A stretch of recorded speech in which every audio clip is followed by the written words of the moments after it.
What's going on, everybody? Got a video here for you. This is a pretty simple problem. It's not real easy, but it's not difficult.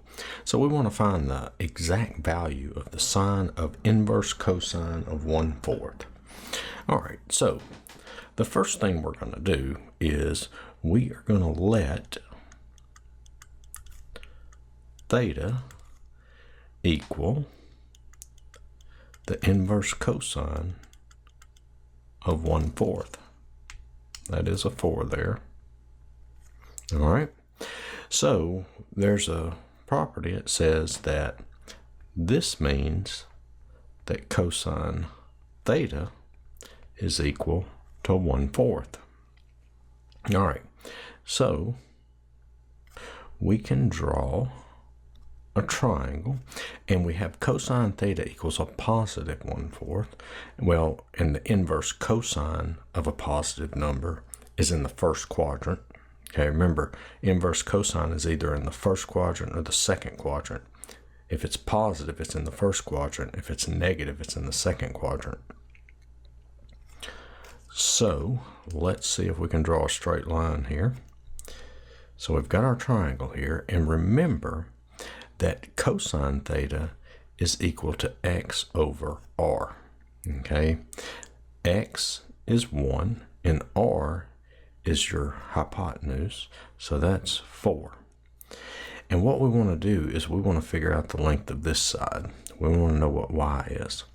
Well, this is a right triangle, so if we use the Pythagorean theorem, we get 4 squared is equal to 1 squared plus y squared. So 16 is equal to 1 plus y squared.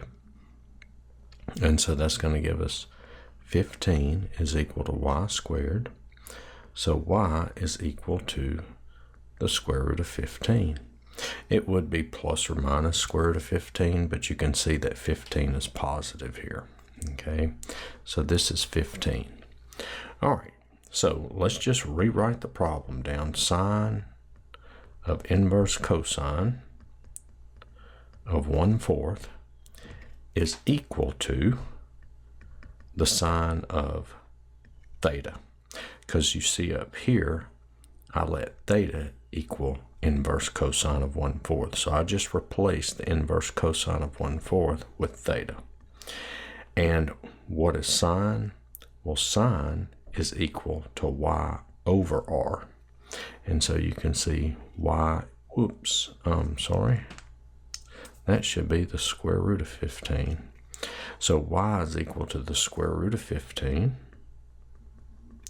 over r, which is 4. And that is your answer. All right. Well, I hope that video helped. Check out my other videos. Give me a like, share, subscribe, comment. And I will see y'all in the next one. Later.